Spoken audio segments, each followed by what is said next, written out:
Ixi, não liguei isso aqui.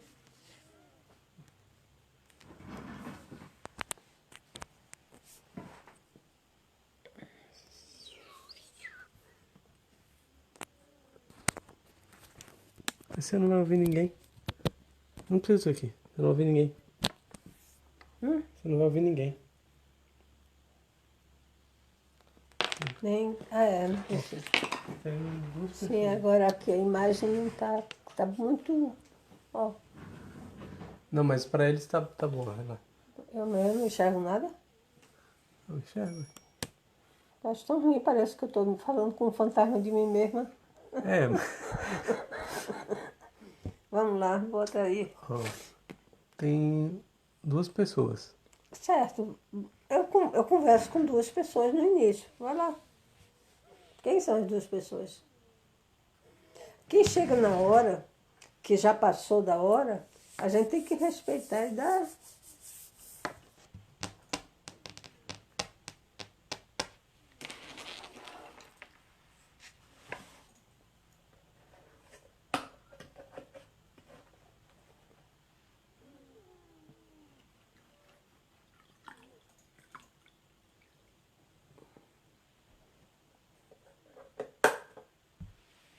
Pode falar, mãe. Assim, tem três pessoas por enquanto. Mas sabe o nome delas? Deixa eu ver quem é.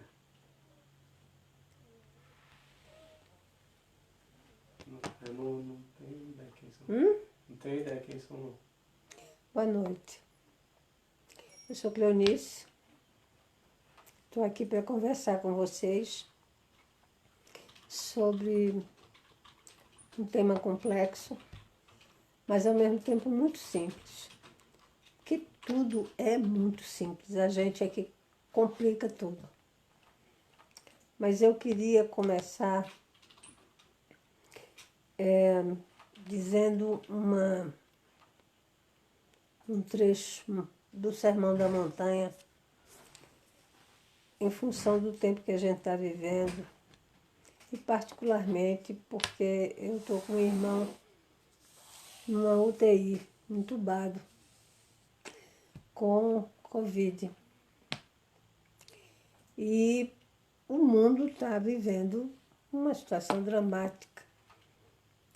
Embora eu tenha dito semana passada não, um mês atrás, que é uma oportunidade feliz, essa de agora, continuo dizendo, porque somos menos doentes que não doentes da questão Covid, porque temos outras doenças, visíveis e invisíveis. Hoje, inclusive, vamos falar de solidão, vamos falar de silêncio, né?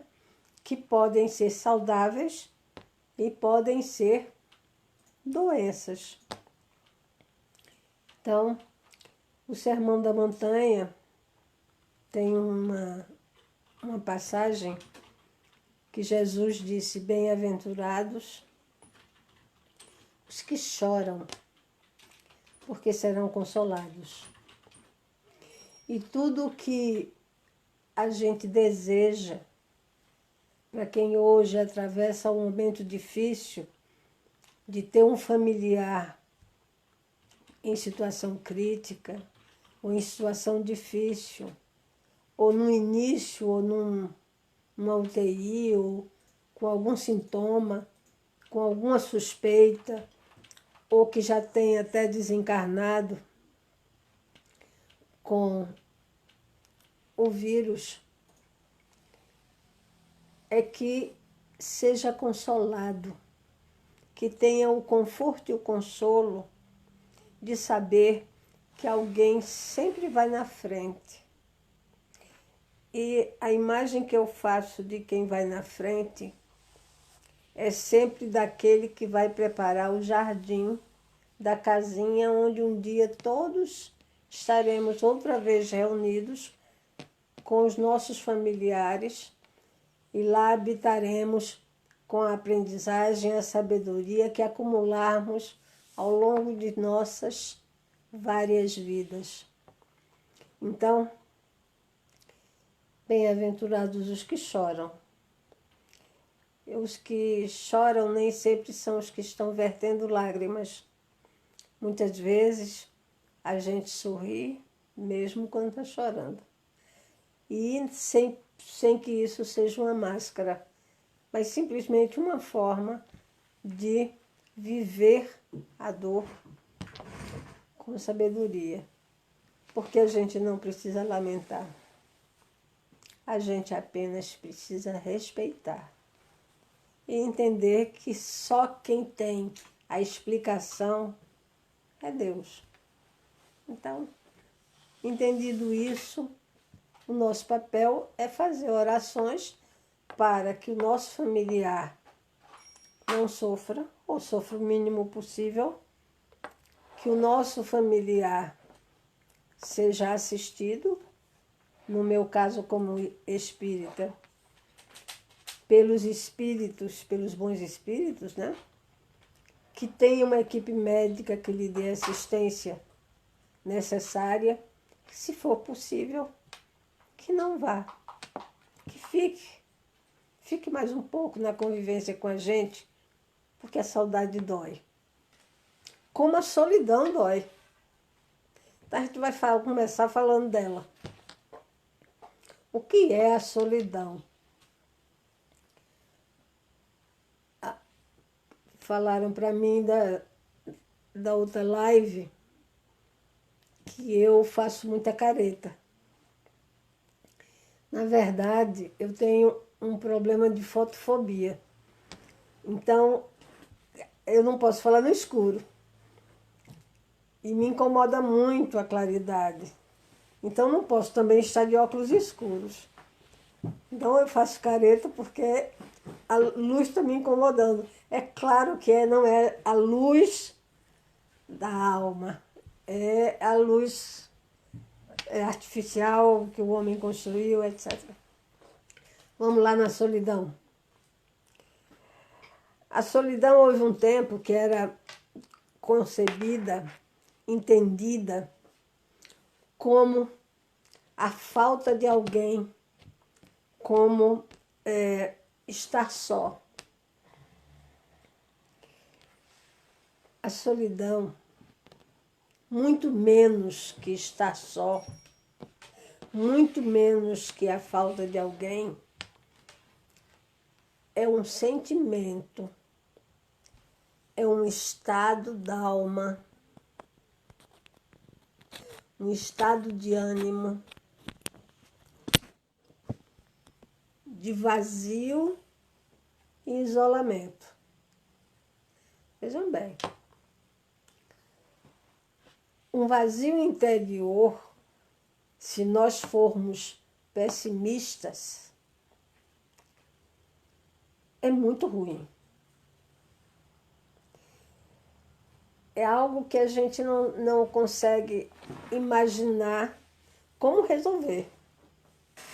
Alguém com um vazio interior. E uma pessoa com isolamento interior, imagina que coisa difícil de lidar. Se formos otimistas, não. É uma escolha que a gente faz. Se formos otimistas, o vazio é exatamente a oportunidade de preenchimento. E o isolamento é exatamente a oportunidade de preenchimento com outras criaturas, como muita gente faz. Muita gente se ocupa com plantas. Muita gente vive sozinha dentro daquele conceito de ter alguém, que eu estou falando dele ainda. Tem pessoas que vivem sozinhas, mas não têm solidão. Vivem com suas plantas, com seus gatinhos, vivem com seus cachorrinhos, vivem com seus peixinhos, vivem com seus livros e não tem solidão. Porque para haver solidão, é preciso que o indivíduo sinta o vazio interior, não se preencha. Que sinta um isolamento que o impede de ter contato com. E o ter contato com pode ser através de um livro. Não precisa de ninguém, não. Pode ser através de uma plantinha ou de algumas plantinhas. Não precisa de ninguém, não. A solidão, ela envolve, sim, um sentimento de impotência. Vejam bem, o indivíduo sente a impotência de sair do vazio e do isolamento. E quando ele sente essa impotência, ele se sente inferior. Se sente com a autoestima lá na sola do sapato. E essa autoestima é uma construção que pode ser também uma escolha. A gente tem na filosofia algumas escolas que estudaram muito essa questão do ser ou não ser. Escolas existencialistas. Sartre, Jean-Paul Sartre, dizia que a solidão é uma condição humana. Uma condição humana de luta interior entre o isolamento e a capacidade de vencer o vazio do universo. Então vamos pensar, peraí. A capacidade de vencer o vazio do universo, então ele não conseguia ver no universo nada que o preenchesse. E o isolamento. Se eu não vejo nada que preencha, eu me isolo. Isso dito por Sartre, que não é uma cleonice da vida. Então, os existencialistas têm como uma condição, e de uma forma até muito mais pesada, difícil de lidar, o conceito de solidão do século XX, do início do século XX até meados do século XX, do que nós temos hoje. A solidão do século XX era uma solidão muito mais de convivência de pessoas que propriamente de duelo entre o isolamento e o vazio. Mas veja, ela tinha causas. Essa solução era fácil de identificar, porque o século XX foi um século de mudanças muito intensas e rápidas. Foi quando iniciou-se socialmente, porque continuamos nessa rapidez de mudança, mas foi quando começaram as grandes mudanças sociais a acontecer. Com a Revolução Industrial, a saída da mulher de casa, os desquites, divórcios, a mulher no trabalho, as grandes indústrias, a poluição, as limitações que a gente passou a ter com a questão da água, com a questão do ar, poluições, trazendo violência à tona, uma violência que estava velada, mas que se sabia que existia, mas quando não se fala, a gente finge que não existe, né? Então, veio tudo à tona. E o mundo nunca foi tão povoado. Então foi se tornando difícil justificar a solidão com tanta gente habitando. Mas não foi difícil explicar a questão de encontrar no universo algo que justificasse o vazio, a não ser a falta de prazer.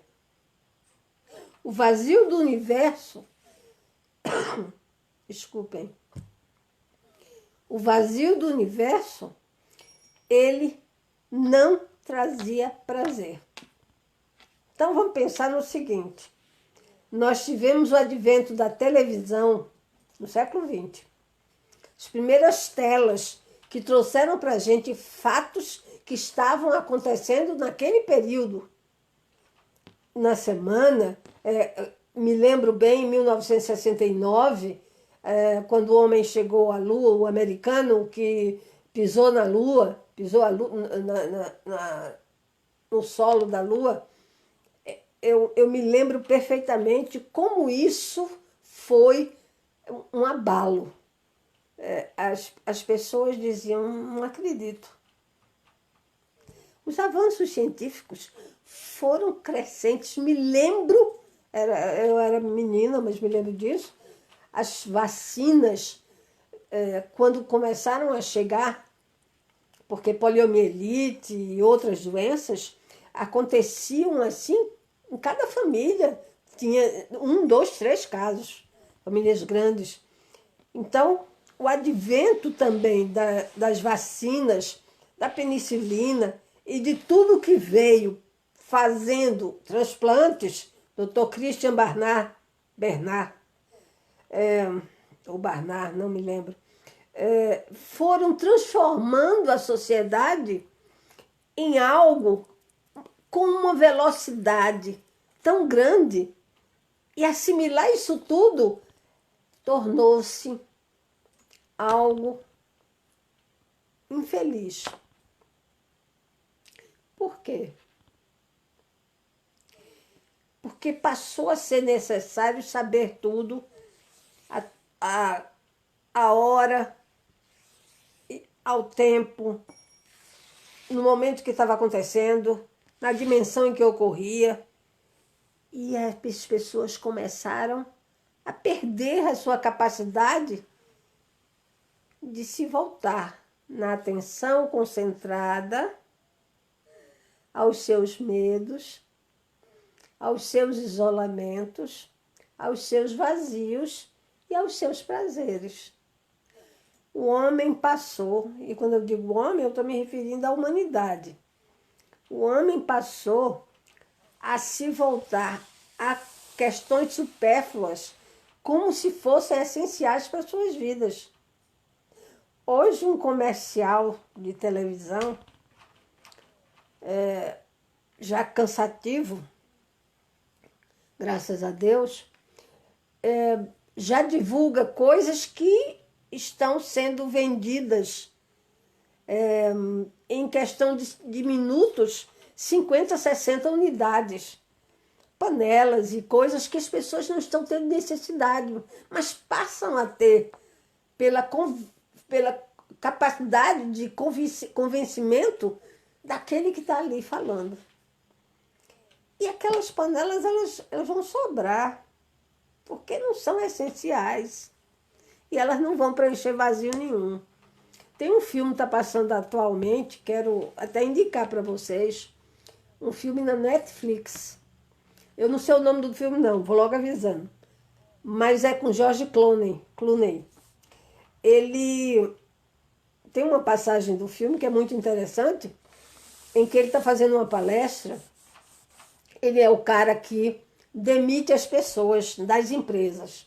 Ele não é dono de empresa nenhuma, mas as empresas, ele é contratado para demitir.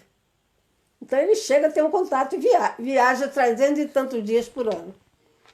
Então ele chega lá e demite pessoalmente, viaja, vai lá, demite, bye bye, nunca mais ele vê a criatura, nem a criatura o vê. Então, mas ele dá palestras. E uma das coisas que ele faz, numa das palestras, é levar uma mochila. E ele diz para as pessoas, vamos imaginar que você ponha nessa mochila tudo o que você tem de importante. Eu achei muito interessante a imagem. Você coloca dentro da mochila o carro, o sofá, a cama, o liquidificador, a escova de dente, o que você acha importante. A sua casa, seu sapato, seu tênis, enfim. A mochila agora você bota no ombro. Tá pesada? Tá muito pesada. Dá para você se mover? Não dá não. E aí ele diz, então você não vive, você não sai do canto, porque só vive aquilo que se move. Então vamos voltar para a solidão? Desculpem, mas eu tenho atualmente um ran-ran. Eu preciso tomar uma aguinha de coco. Deixa eu falar pra você que a Thalita disse que o Emerson tá fiscalizando essa água aí. Estou tomando, Emerson. Amadurecida e consciente, né? Então, voltando aqui. O Júlio comentou que o nome do filme é Amor Sem Escalas. Amor Sem Escalas, isso. Amor Sem Escalas. Não é muito bom, Júlio, esse filme. Esse trecho é importante porque faz você pensar no supérfluo e no que não é supérfluo, porque depois ele manda esvaziar um pouco para ver se você anda. Então, é uma imagem perfeita da solidão, do vazio e do isolamento. Desculpem.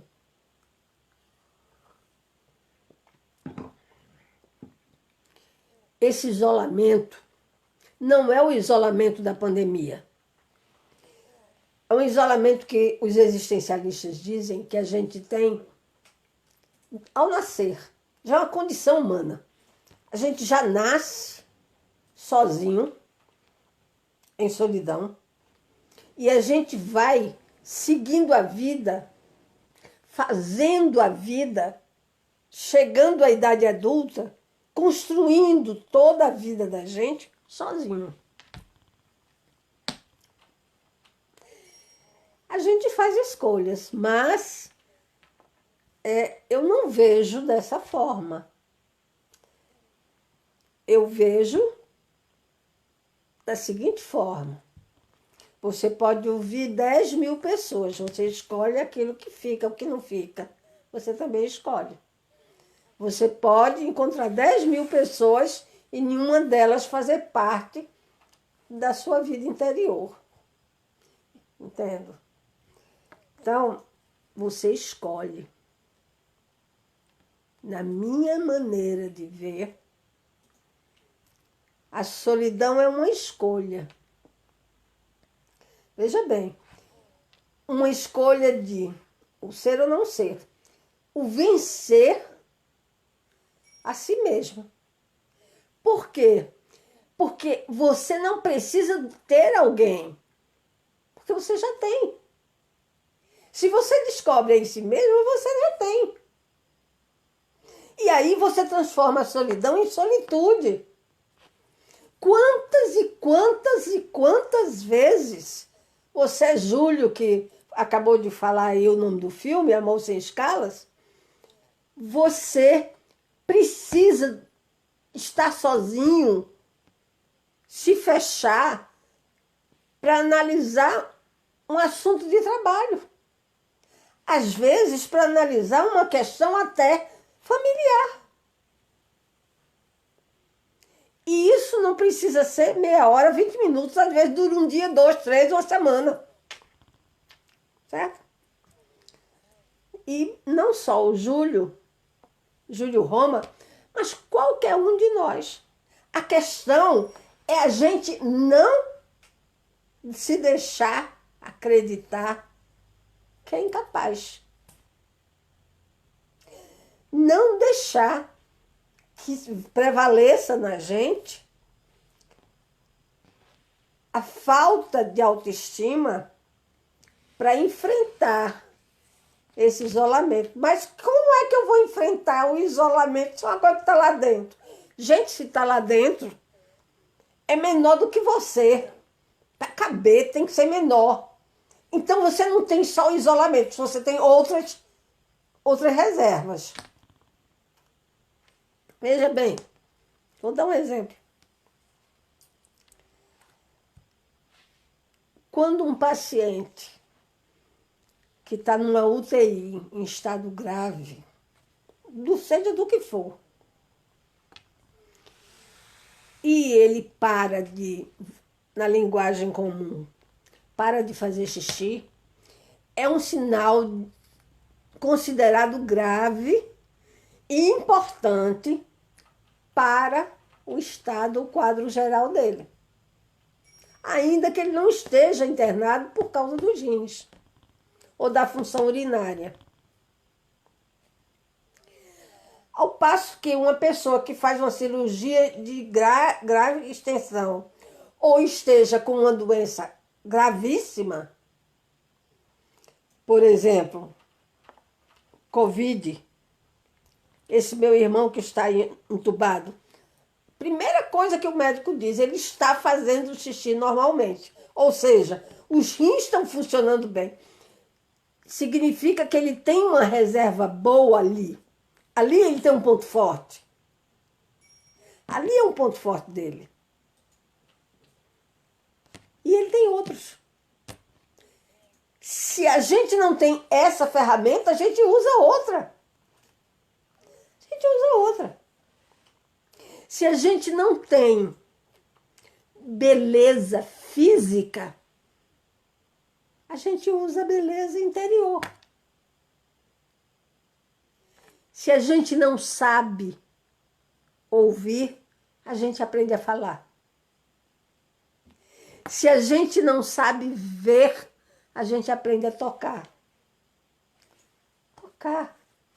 Tocar.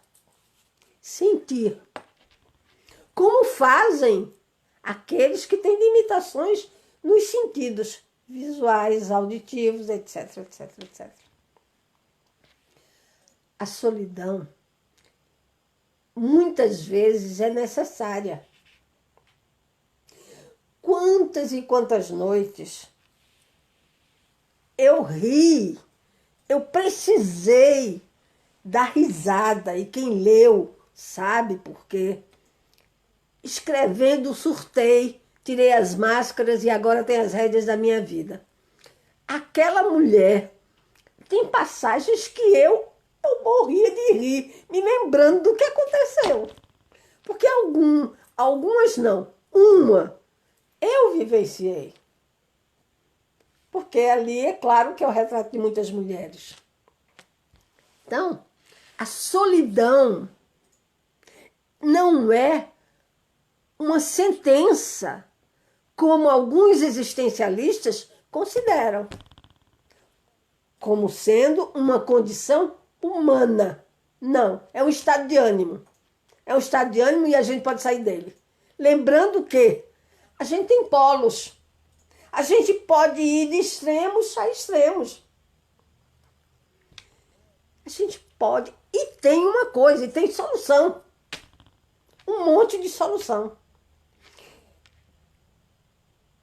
A gente não pode esquecer que hoje os recursos são muito maiores. E a gente não depende só da medicina. Obrigado, estou vendo um monte de coraçãozinho aqui chegando. A gente não depende só da medicina. Graças a Deus, porque imagina se a medicina estivesse sozinha nessa batalha. Não é que os médicos são poucos e sabem pouco. Ao contrário, eles caminham a passos largos demais. A gente é que aprendeu a adoecer muito. Porque a gente foi desaprendendo a ter prazer. A gente foi aprendendo a ficar encolhido num canto, quieto. A imagem que eu faço é de um passarinho num cantinho, todo molhadinho ali, com frio. Parece a gente. Eita, beijação. Então, a gente desaprendeu a ter prazer. E hoje, a solidão, ela existe positivamente, conhecida positivamente, e os relatos são muitos, compositores, escritores, escultores, artistas, e mesmo aqueles profissionais de informática, não necessariamente aqueles de turno noturno, né? Mas aqueles que trabalham em casa. Gente, quantos profissionais de informática precisam ficar sozinhos para desenvolverem seus programas, seus trabalhos? Eu estou do lado de um que faz desenho animado. Quer melhor? Rapaz, desenho animado. Trilha sonora para desenho animado. Ô, vida boa, né não? E com prazer, porque é o que ele mais gosta de fazer. Mas precisa fazer sozinho. Fecha as portas, ninguém passa. Ninguém chega aqui. Então, solidão é diferente de solitude. Solidão tem hoje tratamentos vários, porque algumas pessoas têm dificuldades de sair. Mas as pessoas da nossa casa que estão assistindo, as que não conhecem vão lá conhecer, mas as pessoas da nossa casa já estão, não digo cansadas, mas carecas, também não digo carecas, né, Júlio?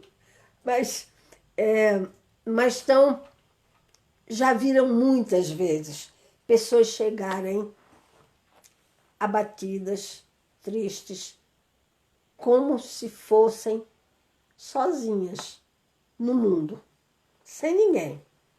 Saírem de lá com o mundo inteiro dentro delas para elas conquistarem. Por quê? Porque elas se permitiram, quebraram a barreira. A solidão é uma opção de tirar essa barreira que é um escudo que elas colocam primeiro para elas mesmas. Elas impedem de se ver porque elas não se acham em condição ou merecedoras do aplauso, do bem-querer, da alegria, da atenção, do amor do outro. Isso acontece, de monte. Às vezes você está do lado de uma pessoa que você acha que é antipática, não é não, ela é solitária, ela tem solidão lá dentro. Está do seu lado, mas tem solidão lá dentro. E guarda essa solidão, que em geral tranca, fecha lá dentro. A solidão não é de todo negativo. E tem uma companhia muito especial chamada silêncio, que é um dos tratamentos para ela.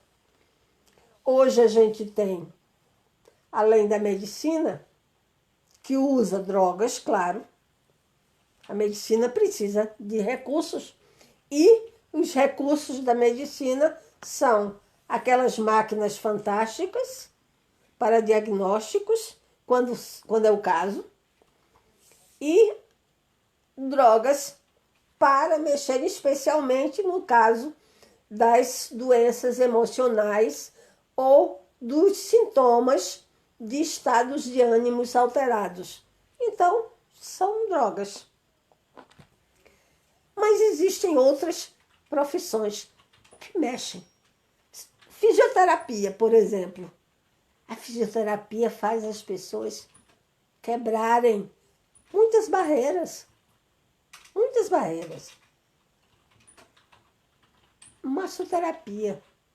Quantos massoterapeutas já fizeram pessoas imaginarem que não tem limites, que são grandes o suficiente para não ter limites. As terapeutas ocupacionais, eu estou dizendo no feminino, porque há uma predominância no feminino, mas os terapeutas também. Terapeuta ocupacional é ótimo porque, além de tudo, ainda dá uma ocupação. Ainda dá um jeito da pessoa fazer alguma coisa, produzir alguma coisa e se sentir útil.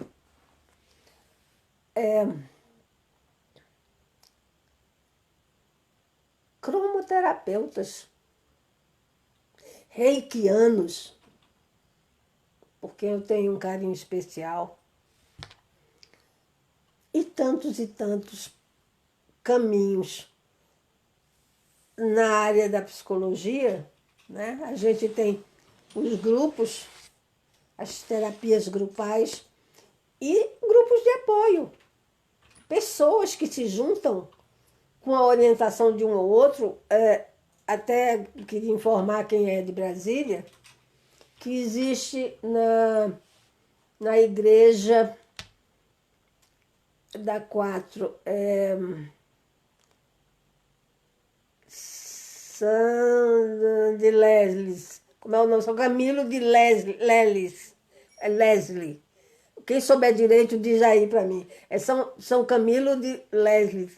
Tem um grupo que funciona relacionado à solidão e ao amor,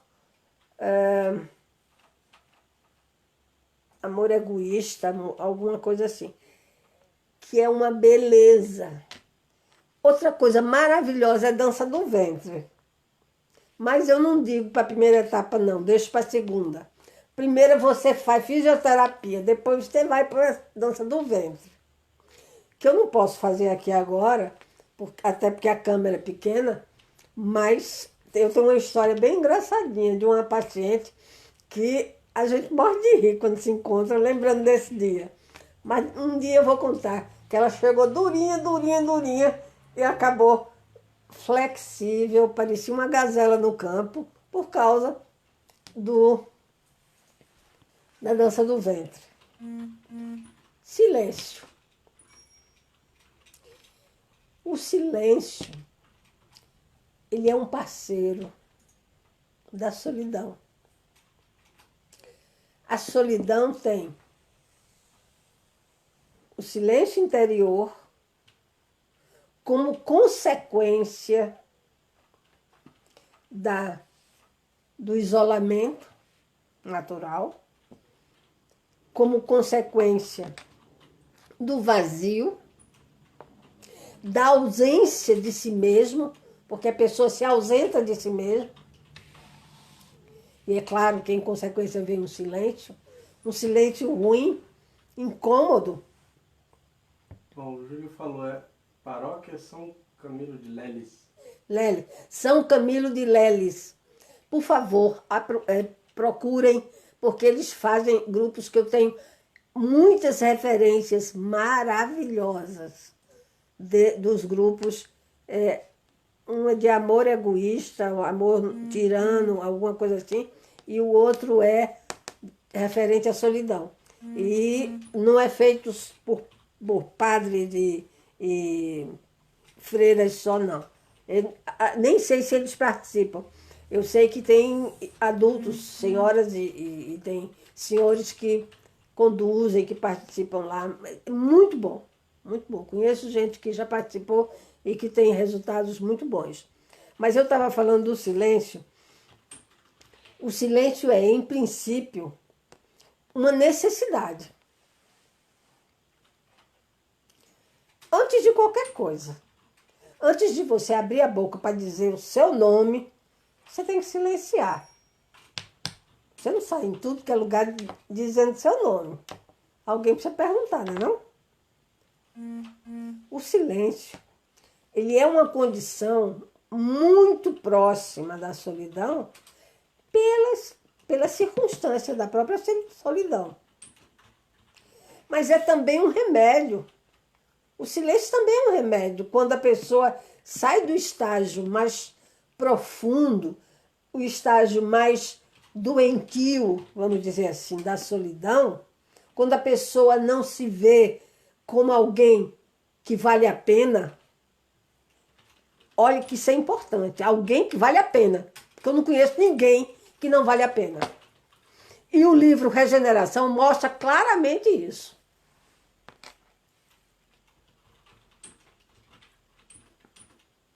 Não existe ninguém que não vale a pena. E Deus não deixa que a gente pense que existe alguém que não vale a pena. Em algum instante Ele está mostrando para cada um de nós que todo mundo vale a pena. Então, a pessoa quando chega num estágio em que acha que ele mesmo não vale a pena, ele não está à beira do suicídio, não. Ele está na anulação. Ele está se anulando. Porque ele não tem ânimo, disposição, coragem para coisa nenhuma. Ele em solidão, ele é um passarinho, todo molhadinho de chuva, encolhidinho com frio, porque a solidão dá frio, em silêncio. Mãe, tem uma família que está mandando um beijo para você aqui. Meu Deus. Família Rossi. Como? Família Rossi. Rossi. Elisete, Domingo. Domingo é o argentino que eu mais gosto. Eu torço pelo Boca Juniors e eu já disse que devia ser Boca Sênior, porque eu não vou aceitar um Júnior de jeito nenhum. Elisete, Domingo,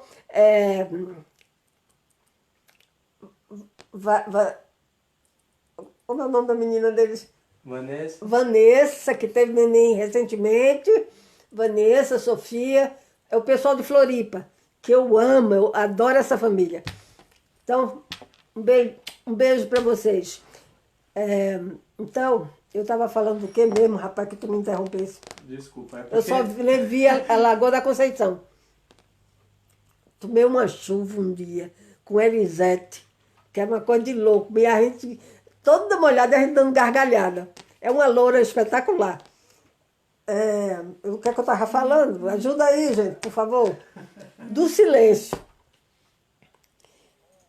O silêncio, quando a pessoa acha que não vale a pena, ele vai acontecer fatalmente. Mas é um silêncio que não serve para coisa nenhuma.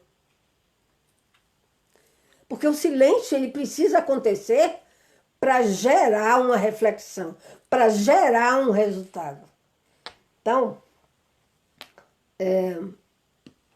quando o indivíduo não está nesse estágio grave de solidão, que precisa assim, de ajuda, de apoio, de terapia, de atendimento médico, de assistência espiritual. Nossa casa faz muito isso. Quem não conhece, visite a nossa casa, SRS, setor, enfim, de residencial local, lá no Cruzeiro Velho. O endereço está na página da nossa casa.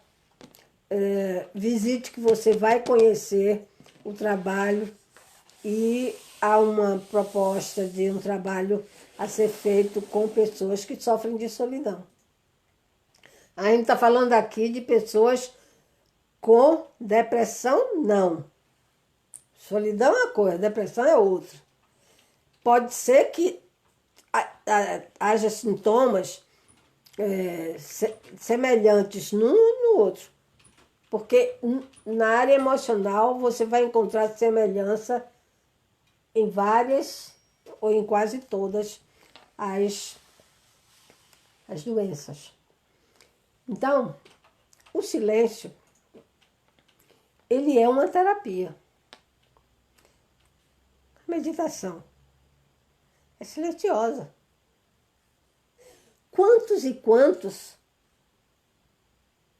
monges e até religiosos católicos de muito tempo em mosteiros, conventos, se abandonaram da vida comum de sociedade por uma vida silenciosa. Há congregações onde os religiosos nem trocam falas entre si, vivem em absoluto silêncio.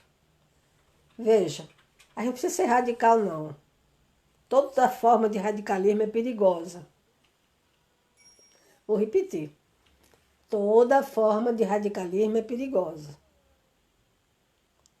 Porque quando a gente é radical, a gente acha que só toda a razão está ali onde a gente está.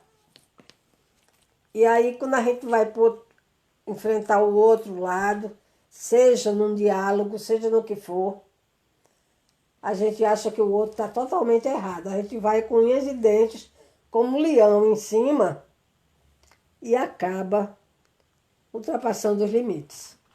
Então, ninguém briga com a gente, ninguém discute, se não achar que está certo também.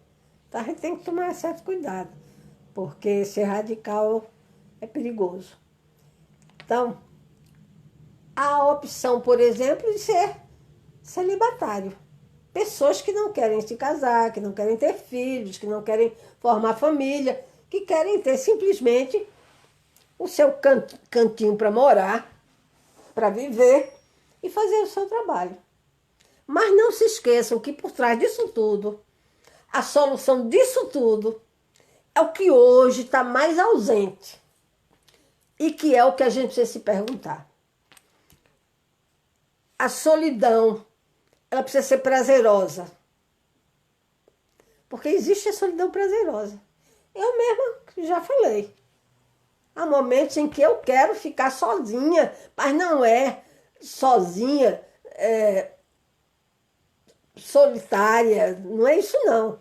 Eu preciso ficar sozinha para conversar comigo mesma. Eu e eu. Então eu posso fazer duas perguntas. Na verdade, eu não. Quem fez foi a Michelle. Ela fez. Michelezinha querida, como está você? Mexa com isso. Como é bula não? É a pernambucana. Conterrânea. Ela perguntou como podemos ajudar a abordar essa questão sem invadir o espaço do outro. Essa é uma pergunta, aí tem outra. Como podemos ajudar? Eu posso responder no final, porque aí eu não interrompo na minha cabeça assim o caminho. Porque eu estou com 68 anos, entendeu? Aí eu não quebro o ciclo. A pergunta já está ali, escrita. Então eu posso... Arthur está registrando, eu respondo no final, tá certo? Mande um coraçãozinho para mim que eu vou entender que você gostou. Eu vou responder, mas antes deixa eu seguir só esse ciclo aqui da questão. Então, a solidão, ela pode... Obrigada. Pode ser uma situação absolutamente prazerosa. E deve ser. Aliás, você deve sentir predominantemente prazer em viver. Gente, é impressionante como a gente encontra gente sem prazer nenhum de viver. Vai empurrando com a barriga, vai trabalhando, esperando o dia que aquela cadeira, aquele colega do lado. Impressionante como as pessoas têm dificuldade de sentir prazer. Agora veja, não é prazer de êxtase, de prazer orgásmico, que às vezes a gente sente até escrevendo um livro. Porque a gente tem orgasmos cerebrais também. Não é mentira não, é verdade. Mas Chico Xavier falava dessa questão dizendo que era êxtase. Era o nome que ele dava, porque ele não queria falar em orgasmo, mas era êxtase. Então, voltando aqui, a quantidade de pessoas que não têm prazer com o que fazem é enorme, enorme. Então, a solidão é muito alto índice de pessoas que vivem em solidão sem prazer nenhum, mas também pessoas que não vivem em solidão que também não têm prazer. Por detrás disso tudo está a falta de prazer. A gente tem que gostar de um sorvete de saputi. A gente tem que ter prazer de chupar o picolé de mangaba. A gente tem que ter prazer de andar de mão dada dentro de casa, no jardim. A gente tem que ter prazer de comer arroz com ovo. Não é bom? E farofa de ovo, não é bom? Fazer um mexido é um prazer, gente, é muito bom.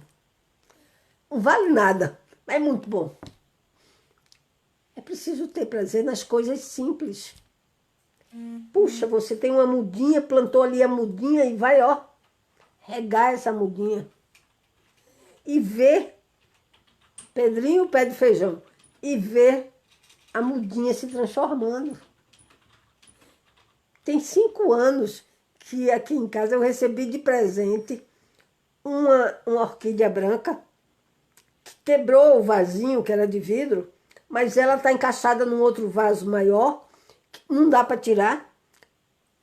Ela vai dar flor, morre a flor, nasce outra, nasce outra. E é um prazer olhar para ela, porque ela é paz. Então, a gente precisa ter prazer. Imagina o que é prazeroso tirar o sapato e ficar descalço. Hoje tem gente que não sabe nem tomar banho sem sandália havaiana ou Ipanema. Só para não dizer que eu falei uma só. Tem gente que vai para um churrasco num fim de semana para casa de um amigo, de um quase irmão, porque não tem outro jeito. Porque tudo que queria era ficar em casa, no sofá, de perna pro ar, de bermuda, assistindo um futebol. Claro que eu estou falando de uma época normal, não é da agora não. Tem gente que diz assim, Ave Maria, fui convidado para um casamento, tem que ir, não posso deixar de ir. Gente, casamento é festa. A gente perdeu o prazer dos momentos de alegria, de partilhar momentos de alegria com o outro, mesmo que o outro 2 meses depois se separe, isso é um problema deles. Mas o casamento está ali e você está participando, convivendo, abraçando o outro. O silêncio é uma forma de ter prazer. Quando você vê o barulho do mundo de fora, que todo mundo está discutindo, quando não é política, é música, tem sempre um quebra-pau a mais lá fora. E o que está acontecendo fora, eu acho até que já disse isso, é um espelho do que está acontecendo dentro. Então a gente está gritando dentro, está brigando dentro.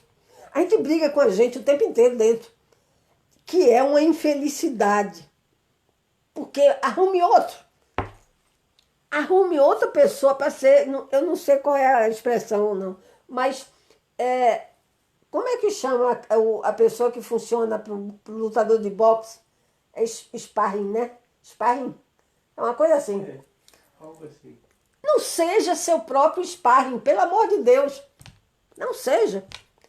Que prazer, tome um banho de 2 minutos, mas que seja um banho maravilhoso. Se você toma banho, né?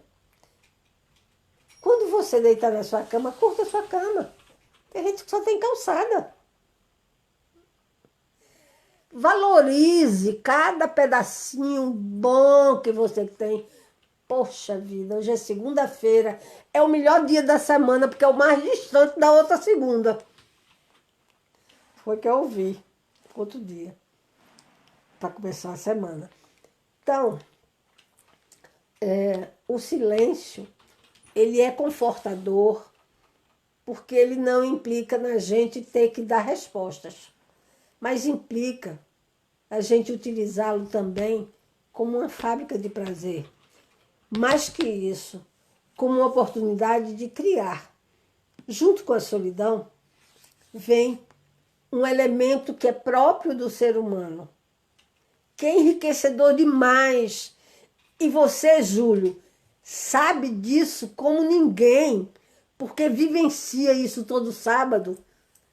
Eu não sei agora como é que tá, mas eu acho que não tá, que tá parada, que é a oficina dos palhacinhos, que é a criação, a criatividade que o ser humano tem, que no silêncio pode planejar, elaborar, e que na prática, na solidão, pode se transformar em algo maravilhoso. Quem assistiu Ghost,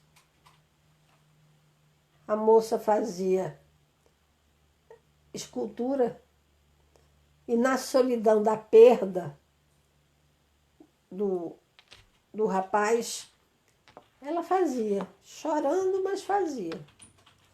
E a solidão vem muitas vezes depois de uma perda,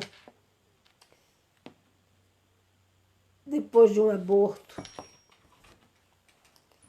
depois de um divórcio. Lembrando que não é só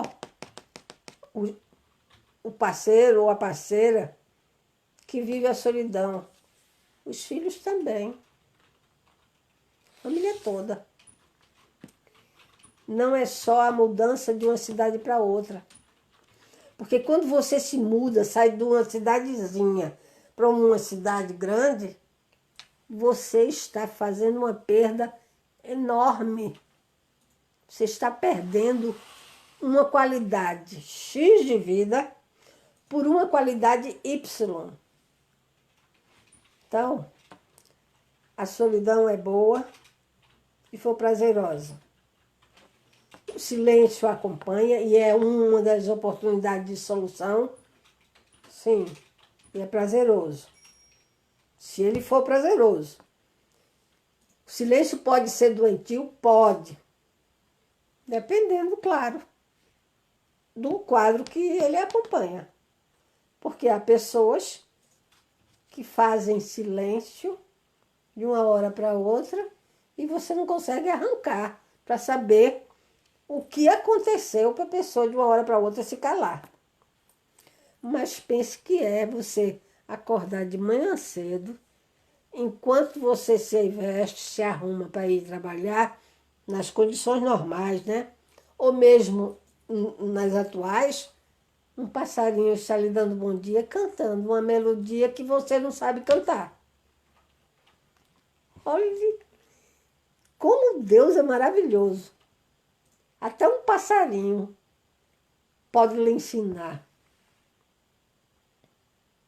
Desabrochar aquela flor que você plantou há uma semana e de repente está ali, o botãozinho começou a aparecer.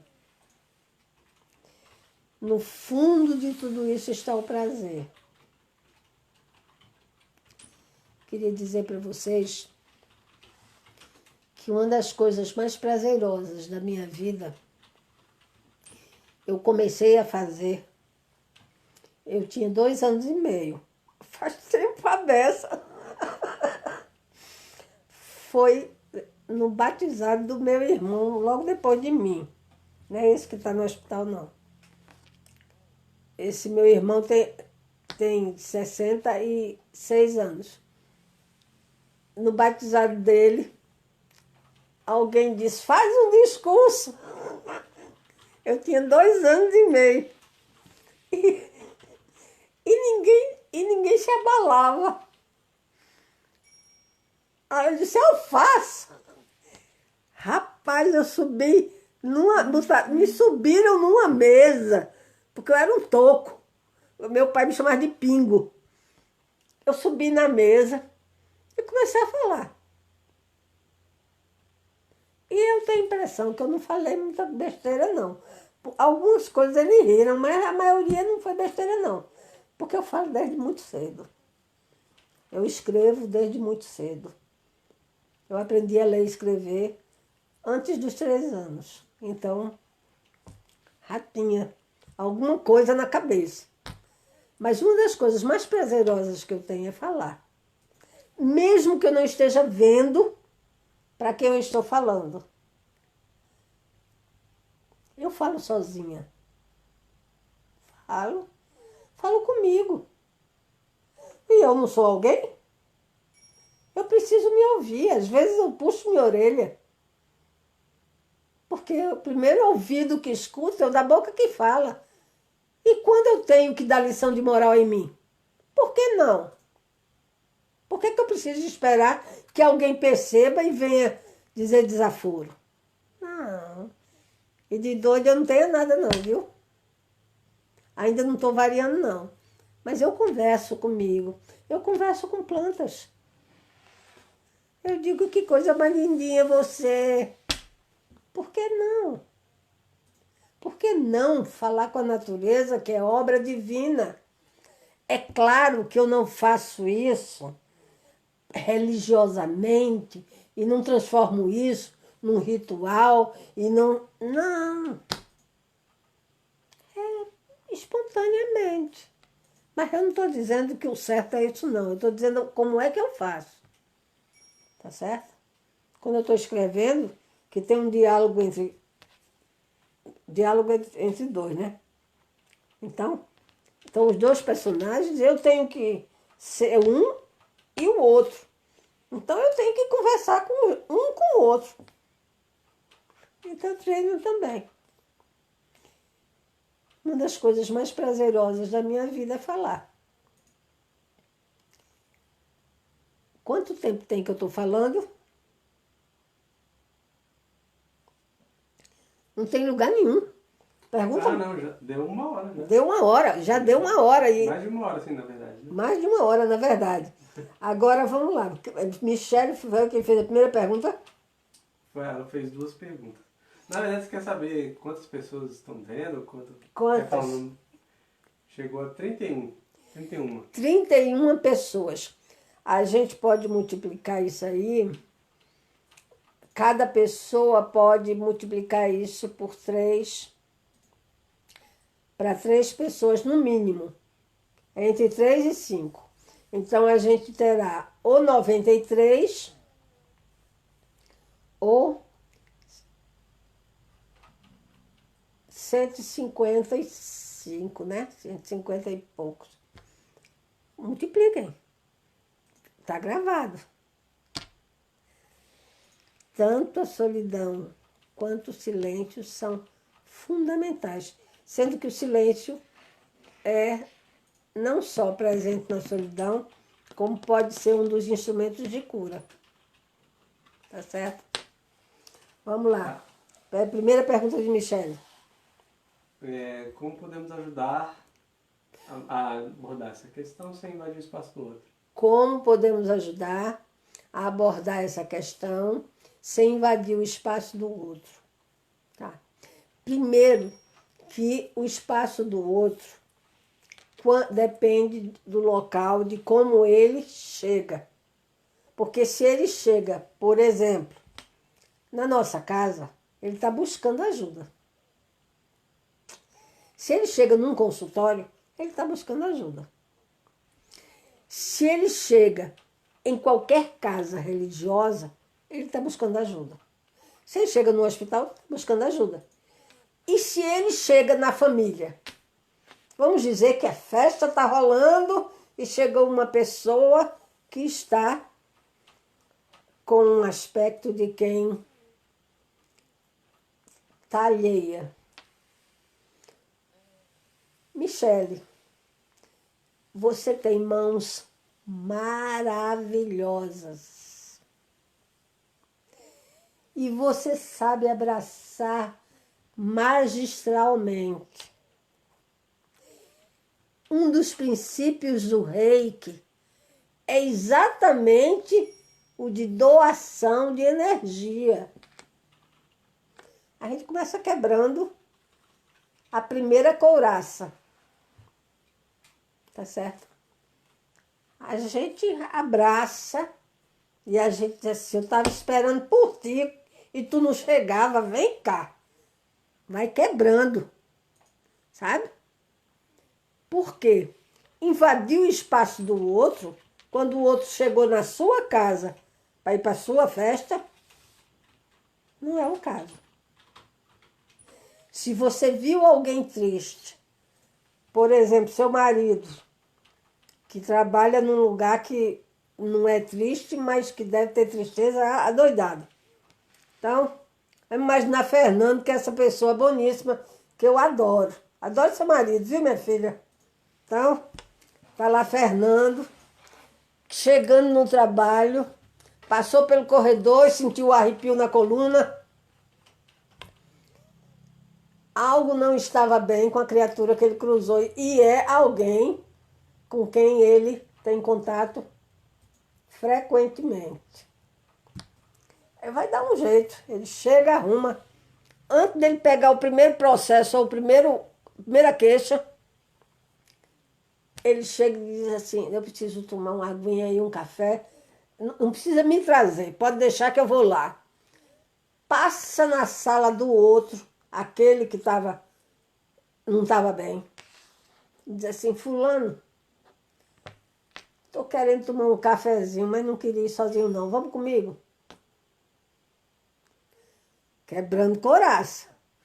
A gente vai tentando. Se ele disser assim, não estou com vontade não, diz assim, pode deixar que eu já entendi. Eu trago para você.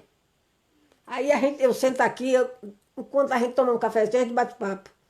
Não, ele vai dizer não, alguns não. Mas você pode dar alternativas até uma hora que, não digo que você vença pelo cansaço, mas você vai vencer pela falta de argumentação dele. Ele vai cansar de dizer não. Invadir o espaço é se você chegar e for desrespeitando. Enquanto você estiver sugerindo e a pessoa não disser assim, pode parar que eu não quero ouvir sua voz. Você está fazendo oração, dizendo, pelo amor de Deus, tomara que diga assim para a próxima. E está fazendo. Tenha certeza, eu vou não como um tanque de guerra. Eu sei que alguém já disse que eu sou meio trator. Eu não sou meio trator, nem trator inteiro. Tem nem tamanho para isso. Mas eu não vou deixando brecha, não. Sabe? Eu vou tentando cercar para deixar a pessoa não indefesa diante de mim, mas indefesa diante daquilo que eu posso oferecer para ele. Porque ele passa a ser a pessoa mais importante do universo naquele instante, aos meus olhos. Alguns de vocês da nossa casa conhecem a história de um homem alcoólatra, eu acho, que entrou na nossa casa, acho que um morador de rua, e que começou a conversar no salão, e as pessoas começaram a se incomodar. E eu fui chamando ele para uma sala, para a secretaria, e fiz sinal para um dos rapazes que estavam no salão, e ele veio. Aí depois veio o Júlio, o Emerson, e foram chegando e foram cuidando dele. O rapaz foi acolhido, se alimentou, foi tratado, saiu de lá feliz da vida. Acho que alguém levou ele para uma lanchonete para ele comer. Foi uma experiência maravilhosa. Ninguém invadiu ninguém. E a gente tem que saber o momento em que o outro não está aguentando mais. E aí a gente dá o passo atrás. Meio passo. Não dá o passo inteiro. Porque desistir não faz parte do meu vocabulário. Ninguém desistir de ninguém. A gente não desiste de ninguém, por mais que seja resistente. Todo mundo merece o amor. Só que alguns não sabem disso, a gente tem que mostrar. Eu acho que você, com reiki, qualquer pessoa que chegue, você está pronta. E o seu pessoal, porque eu recebo o reiki do seu pessoal, eu saio de lá flutuando, olha, não tenho nem chão para pisar, porque o reiki é maravilhoso. É uma ferramenta, aliás, uma das mais usadas para se tirar uma pessoa de solidão, certo? Então pode anotar no seu caderninho, quando você for dar aula para o pessoal, que uma das formas de se tirar da solidão, uma das mais usadas hoje como terapêutica alternativa, é o reiki. Qual é a outra? Respondido, Loura. Como perceber se há uma solidão e silêncio patológico? Tá. Veja bem, eu falei doença, eu não falei a palavra patologia, né? Como perceber?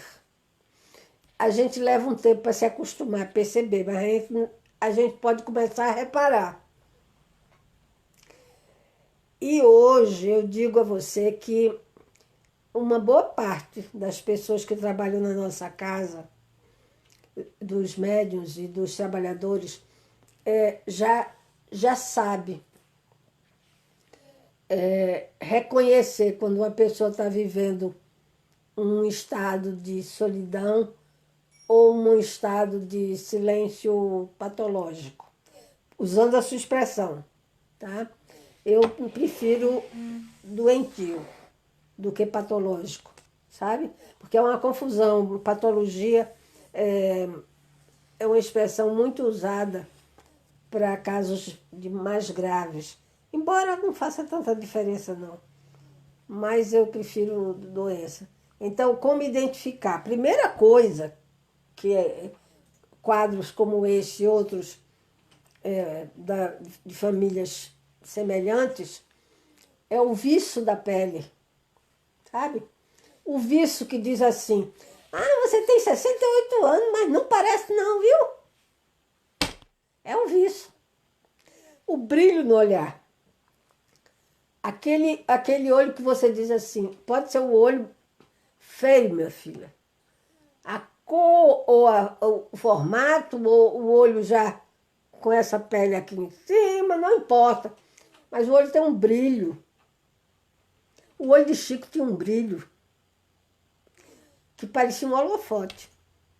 Então, o olhar, essa expressão que às vezes a boca fica caída, às vezes a boca fica levantada. Tem pessoas que sorriem para baixo.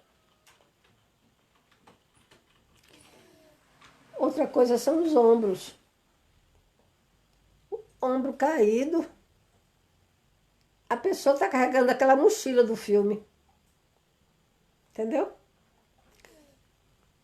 Às vezes o jeito descuidado de se vestir.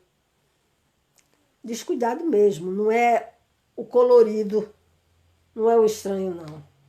Às vezes, a presença de tatuagens em locais significativos. Por exemplo, na região do pescoço. É muito significativo, porque é uma região estreita, onde passa tudo que você pensou, sentiu, se alimentou, respirou e tal, e foi para o corpo.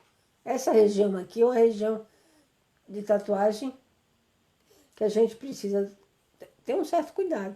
É claro que nem todo mundo que tem tatuagem no pescoço está enquadrado nisso aí, mas toda tatuagem é lesão, hein? É lesão da pele, é lesão do chakra, é lesão do meridiano, é lesão do que está ali envolvido. Certo? Tatuagem aqui no pulso Para uma pessoa que é mais negativa, mais deprimida, não é um bom lugar. Porque essa região aqui é uma região por onde passam terminais nervosos importantes. Certo? Respondido, os sinais são evidentes, sabe? O descaso, sair de casa não pintei o cabelo, às vezes o mau hálito, por falta de higiene, o odor na roupa, por falta de trocar de roupa, a falta de banho. Tem gente que, vou dizer para vocês, teve gente já na nossa casa que foi sem tomar banho, fazia 9 dias. E eu não contei para ninguém. Todo mundo aguentou os 9 dias. Vamos lá. Tem mais alguma? Tem mais um monte de pergunta. Uma? É. De quem? É da Patrícia Reik também. Patrícia Elaine Reik também. Adoro essa menina, sabe? Também. Eu troco muito Patrícia com Fátima, eu chamo ela de Fátima. Eu gosto muito dela, ela tem é de uma responsabilidade, não que os outros não sejam responsáveis. Mas Patrícia, eu já estive com Patrícia fora da nossa casa, quando a gente foi dar uma ajuda, atender fora, no hospital, até companheiro de lá da nossa casa. E Patrícia é de uma dedicação, de uma discrição, de uma... Nossa, ela passa uma convicção, uma certeza, uma força. Nossa, eu gosto demais dela. Ela é mestra. Ela é o supra-sumo. Ela é o supra-sumo. Rapaz do céu, Patrícia, mande reiki pro meu irmão, minha filha. Moacir Gonçalves da Rocha Castro. Está na UTI do Hospital Nossa Senhora das Neves, em João Pessoa. 64 anos. Uma pessoa do bem. Todo ano fazia Natal das Crianças. Fazia e espero que continue fazendo. Devoto de São Judas Tadeu. De ser católico, de ir à missa toda semana. E ele dava cesta básica e brinquedos para as crianças no Natal. Mas ninguém sabia que era ele. Eu estou dizendo que sabia porque uma das vezes eu presenciei e outras pessoas sabem na família, só a gente. Mas é uma pessoa do bem. Eu sou madrinha dele, de 2 dos casamentos dele, que ele teve 4. Sou madrinha dos 2 filhos dele, a Fabiana, que já desencarnou, com meningite, e do Leandro, que é um cavalão, tem 30 e tantos anos, mora em João Pessoa também, vive com uma moça há algum tempo. E para você ver como a gente é próximo. Ele é padrinho de Arthur. Patrícia, vamos à sua pergunta, senão eu não paro de falar. Ela perguntou se a solidão ou o silêncio não Como? seria... A solidão ou o silêncio não seria falta de amor próprio. Bom, veja bem, algumas pessoas fazem a comparação de autoestima com amor próprio. Mas existem muitas escolas, não só dentro da psicologia, como da filosofia, que tratam amor próprio de uma forma distinta. Amor próprio como um quase sinônimo de egoísmo. Amor próprio como egoísmo, como orgulho, aliás. Não é egoísmo, não. Amor próprio como orgulho, sabe? É uma pessoa que tem amor próprio, que é orgulhosa. Mas eu entendi que você colocou amor próprio no sentido de autoestima. É sim um sinônimo de autoestima. O silêncio, veja bem, ausente de prazer. Se não houver prazer, qualquer coisa pode ser sinal de doença. Porque a gente substituiu tudo por obrigação. E de repente hoje a gente vê até na televisão comercial aparecer e a gente se sente na obrigação de comprar. Fulano comprou, por que eu não vou? Entendeu? Isso causa uma dependência, um vício. Sabe? Tudo que prende, que trava a gente, faz a gente adoecer. A gente é livre. Eu tenho um livro que eu escrevi há alguns anos, que se chama Amar é Ser Livre. Amar é ser livre. Para escolher. Respondi, Patrícia, eu te amo, hein? Ô, Loura, eu não disse não, mas eu também te amo. Júlio, também te amo. Tá, última pergunta, pode? Pode. É de quem? A Márcia Bicalho. Ei, Márcia. Márcia, deixa eu contar a história. Márcia foi paciente de massoterapia, ou ainda é, de Thalita. Não é ela? Não é no coração, minha filha. Ela participou do primeiro, assistiu a pintura mediúnica, gostou, levou um monte de gente. Ela trabalha numa universidade, na faculdade. Aí ela levou um monte de gente. O quadro dela foi um pássaro. Manda um coração para dizer que é você, querida. Aí Márcia,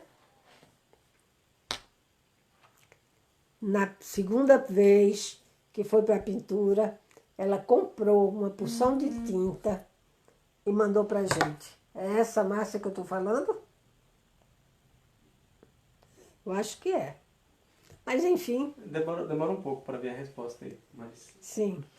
Não adianta que eu não leio. Tem que ser o coração, porque eu não leio. Então tá.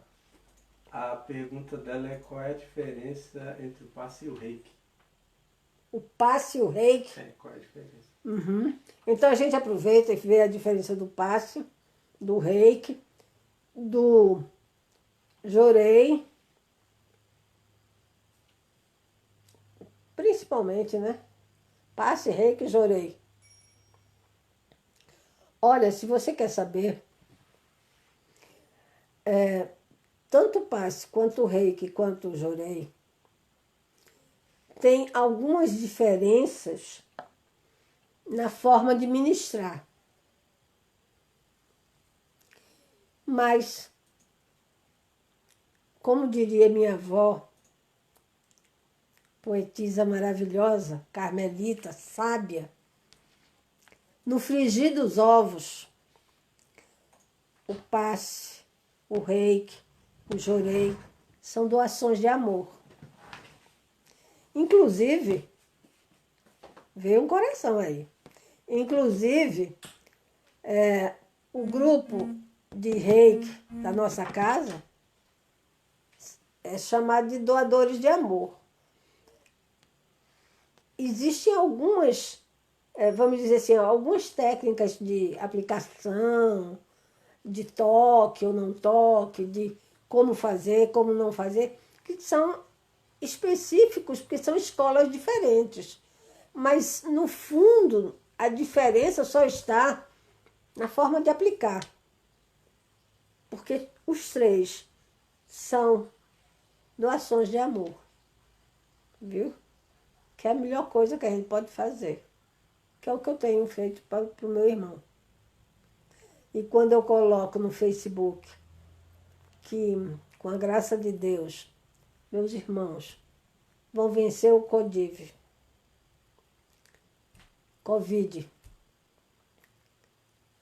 Com a graça de Deus. Obrigado, Senhor. Que assim seja. Obrigado, Senhor. Eu não estou dizendo o nome de ninguém, porque eu estou pedindo a todos os irmãos Os meus, os seus, os nossos. Porque é muito triste tudo que está acontecendo no plano espiritual. As chegadas são muito tristes. Por isso precisam de muito amor. Rapaz, quanto coração, que coisa boa. Esse coração eu dou para vocês também. Vê se tem mais alguma coisa. Acabou-se? Acabou-se, olha só. Eu queria só saber aí, Marco Linhares está aí? Marcos, valeu? Foi como vocês queriam? Ou como vocês gostariam?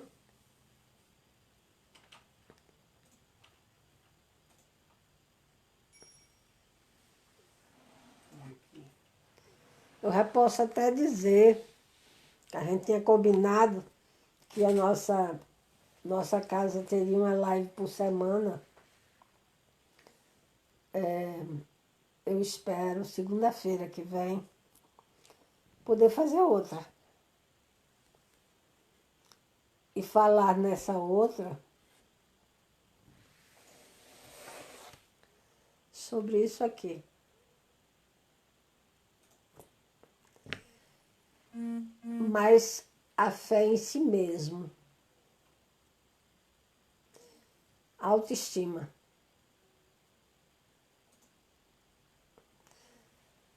Falar sobre autoestima.